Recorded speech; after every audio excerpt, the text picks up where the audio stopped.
Langsung nanya aja. Apa? Nggak dibahas, kita duduk bareng, kita undang para ahli-ahli gizi, termasuk yang sering memberikan masukan lah. Dan kita merasa bahwa harusnya masukan-masukan ini kita bisa dengar, toh mereka inginnya untuk kebaikan ya. Jadi Pak Dar ini kan sangat mendengar gitu ya. Jadi dan sangat cepat juga merespons.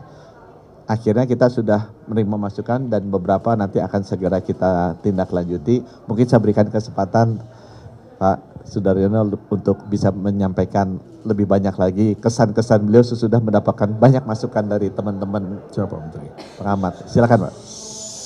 Izin Pak Menteri, Assalamualaikum warahmatullahi wabarakatuh. Selamat malam yang saya hormati Menteri Kesehatan Pak BGS bersama jajaran. Hari ini betul sesuai dengan yang kami juga pernah sampaikan beberapa waktu yang lalu bahwa saya selaku Badan Gizi Nasional, selaku Kepala Badan Gizi Nasional, saat ini saya menjabat 2 minggu per hari ini.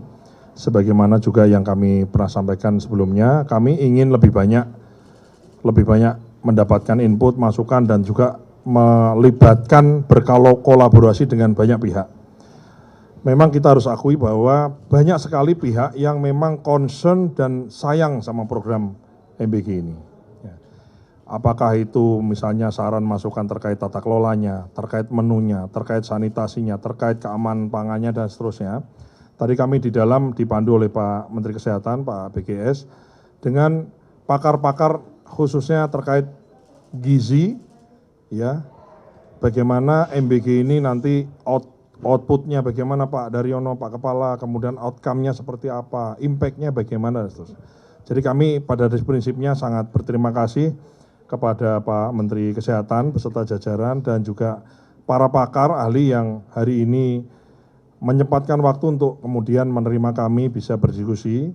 Banyak sekali masukan yang kami terima, ya banyak hal ya, dari mulai porsi, dari mulai 3T, kemudian dari mulai keamanan supaya enggak keracunan seperti apa, kemudian dari mulai bagaimana pelibatan ahli gizi, bagaimana pelibatan kolaborasi dengan kementerian, lembaga, dan pemerintah daerah, dan lain-lain. Nah ini kami hari ini mendapatkan insight yang sangat banyak, khususnya melalui diskusi pada malam hari ini. Dan ini bukan diskusi yang pertama, mohon maaf, ini adalah diskusi yang pertama, tapi saya berharap ini bukanlah diskusi yang terakhir.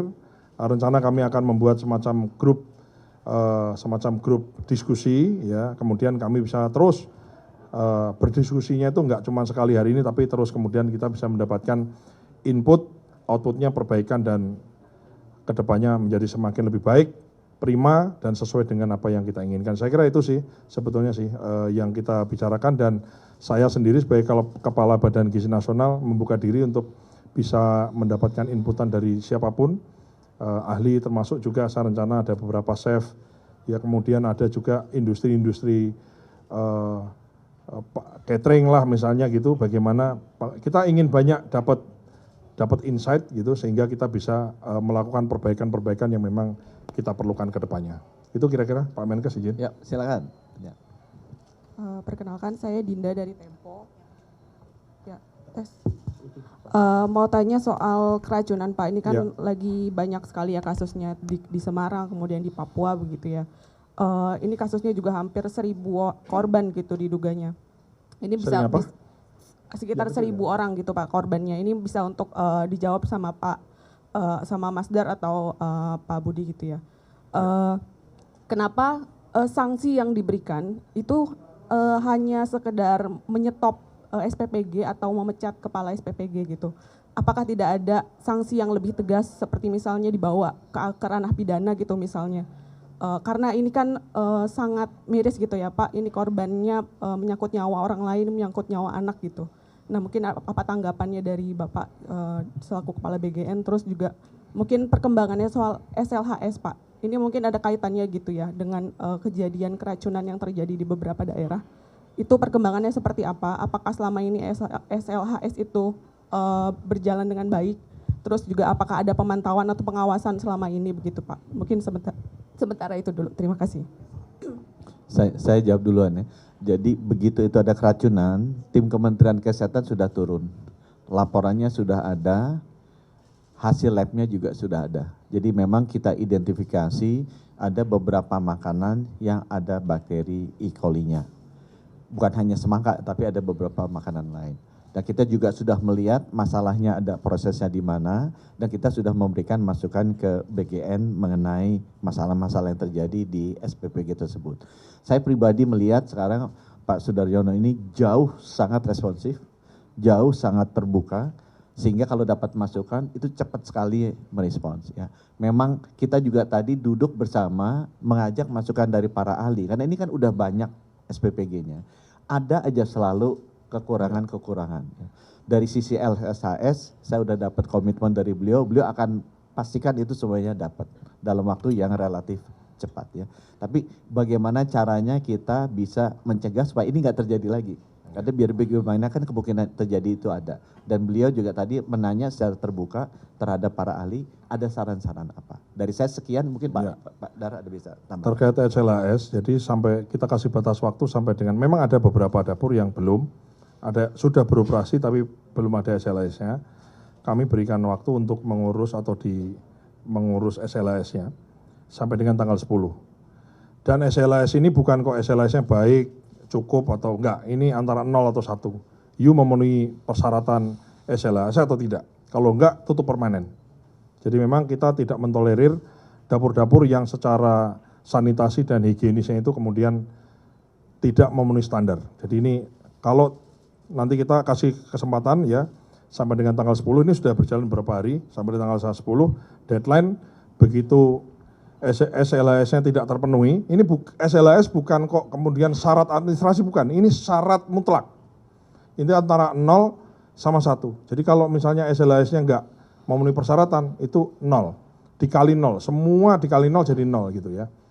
Itu kemudian SLAS. Terkait sanksi, tentu saja gini, setiap kejadian itu satu dapurnya disuspend. Disuspend, kemudian makanannya itu kemudian dicek, di lab oleh Dinas Kesehatan di bawah pengawasan dari Kementerian Kesehatan. Kita akan cari tahu gitu. Kemudian SPPG-nya kami copot dan kemudian kita investigasi. Sebetulnya keracunannya karena apa? Ini keracunan ini kami sudah merubah. Jadi ini keracunan ini menjadi suatu hal yang fatal. Jadi saya treatmentnya adalah ini nyawa seseorang.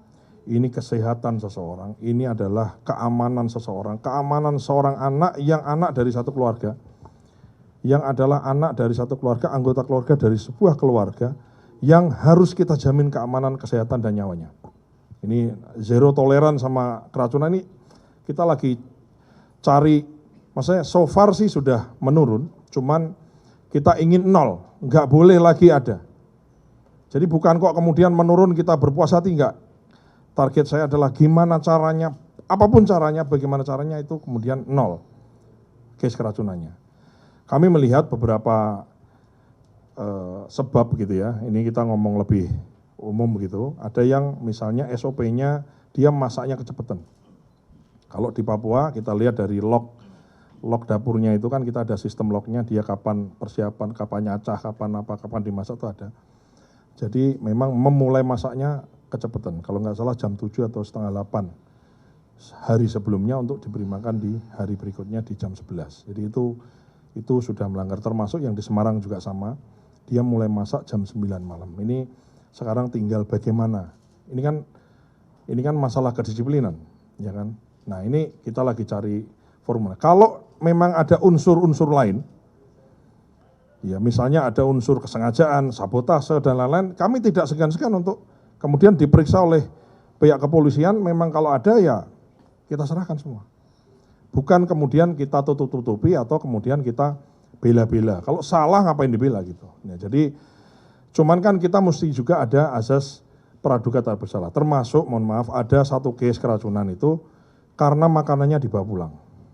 Jadi misalnya dia sudah benar semua dapurnya, ya kemudian sudah diberikan ke siswanya di waktu yang juga masih sesuai, ya benar gitu, jam 9, jam 10 dan benar dari mulai selesai masak sampai dengan makan itu ya benar, tapi kemudian dia bungkus, dibawa pulang dan dikonsumsi bersama keluarga yang lain. Sehingga yang keracunan bukan hanya siswanya, tapi termasuk anggota keluarga yang mengkonsumsi makanan itu. Nah ini Ini bagian dari PR kami, bagaimana mengedukasi ya.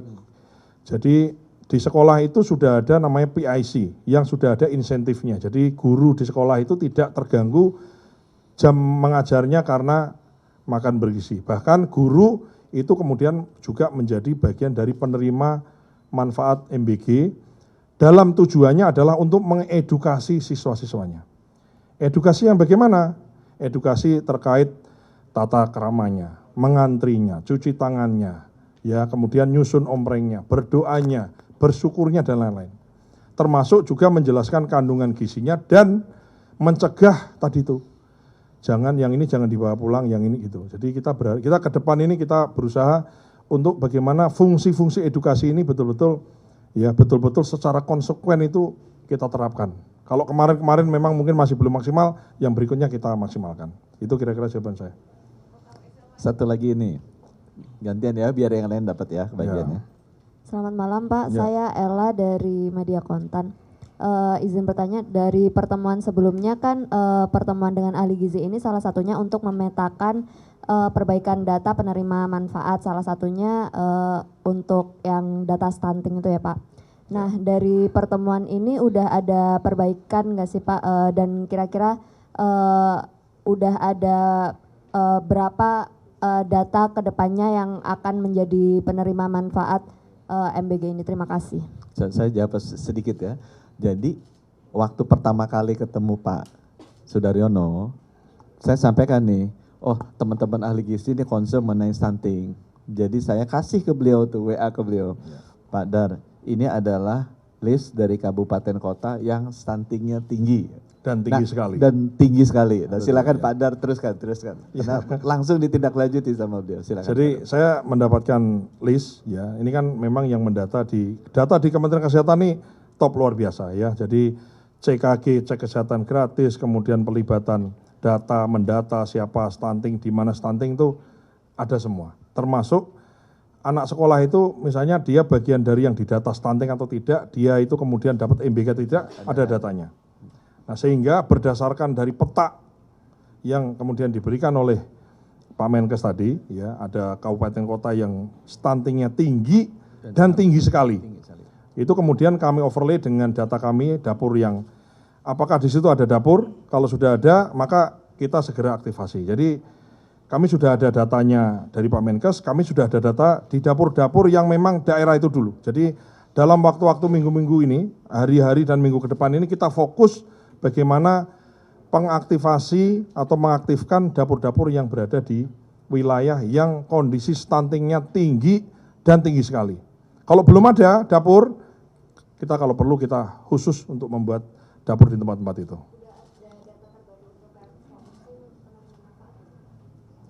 Lagi kita hitung semua ya, jangan semua diborong dong informasinya ya. Data dapur, Pak Kepala BGN tadi udah bilang, kalau nanti ada yang dibuka di daerah-daerah itu, tapi daerahnya jauh-jauh ya teman-teman ya, itu ya. yang nama-namanya mungkin teman-teman nggak pernah Dokiai, datang. Nduga gitu ya, kemudian Papua Nanti Pegunungan. mau ajak, dan katanya nanti wartawannya juga boleh diajak kalau berani ke sana ikut.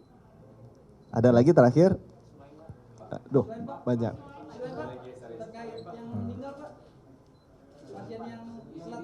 Oh ini dulu dong, BGN dulu. Ini apa? Pak, soal ini dokter Pak, sekalian ya Pak yang dokter meninggal kemarin kan yang diduga dihina oleh nakes juga, bagaimana dokter yang meninggal, pasien BPJS yang meninggal diduga dihina oleh dokter, apakah ada dugaan penelantaran pasien Pak?